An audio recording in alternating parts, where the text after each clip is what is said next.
తియ్యూరులోని చింతామణి గణేష్ ఆలయం మహారాష్ట్ర పూణేకు 27 కిలోమీటర్ల దూరంలో హవేలీ తాలూకాలోని తేర్ గ్రామం మరియు పాటా బస్టాండ్ నుంచి 2 కిలోమీటర్ల దూరంలో ఉన్నది.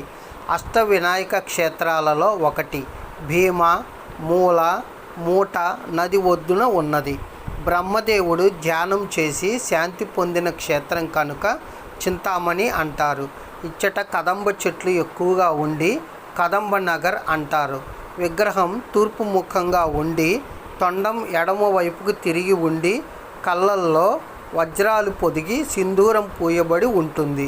చెక్క సభా మంటపం, కదంబ తీర్థ సరస్సు, వీరరాళ్ళు, నంది, కాళిక, భైరవ, విష్ణులక్ష్మి, శివుడు, దక్షిణముఖ హనుమాన్ ఉపాలయాలు ఉన్నాయి. భాద్రపద వినాయక చవితి, మాఘ వినాయక జయంతి చేస్తారు.